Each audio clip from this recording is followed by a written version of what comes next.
आतंक से हजारों वर्षों से लड़ता रहा है।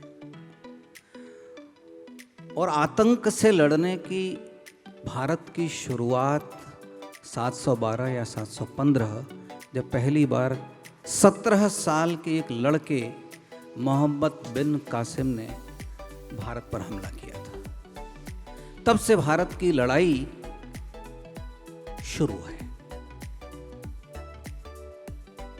उसके बाद जो हम बड़ी लड़ाई देखते हैं वो 1191 में मोहम्मद गोरी के विरुद्ध पृथ्वीराज की लड़ाई। मैं यहाँ आपको कारण नहीं बताऊंगा, जब आप फिल्म देखेंगे तो आपको कारण समझ में आएगा और आपको समझ में आएगा कि कितना बड़ा उदात्त चरित्र है पृथ्वीराज चौहान का।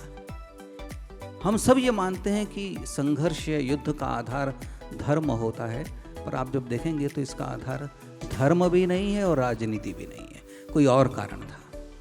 तो मुझे लगा कि भारत की महान परंपराओं में जो मुख्य विचार थे उससे हमारे युवा बिल्कुल अपरिचित हैं।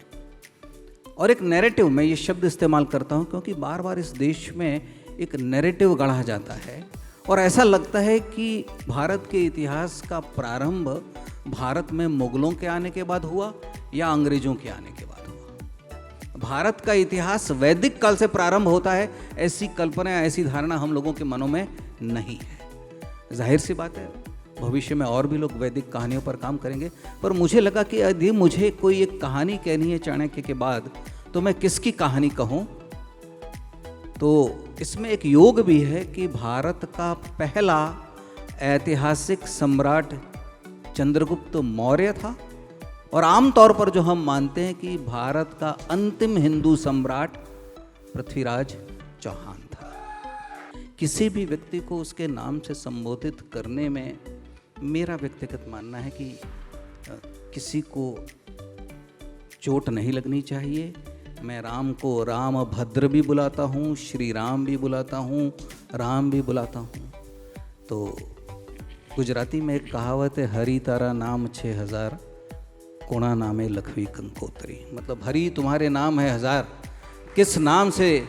तो पृथ्वी तुम्हारे नाम कई है। पृथ्वीराज आपने सुना होगा, रासों में पृथ्वीराज को पृथ्वीराज भी कहा गया है। तो एक ऐसे पराक्रमी को आप जिस नाम से पुकारें, स्नेह से पुकारें, मुझे लगता है समाज को उसे स्वीकार करना चाहिए। और हमारे ये भाई जिनके मन में अभी किसी प्रकार की शंकाएं, मैं विरोध भी शब्द नहीं कहता हूँ, उनके मन में शंकाएं हैं, जब वे फिल्म देखेंगे मुझे लगता है उन्हें संतोष होगा और वे हमारे काम में साथ। पृथ्वीराज जैसा दूसरा व्यक्ति इतिहास में नहीं हुआ, तो वैसे ही 100 साल बाद जब हमारे आप जैसे पत्रकार बैठेंगे तो वो यही कहेंगे कि अक्षय जैसा दूसरा पिछले 100 साल में नहीं हुआ।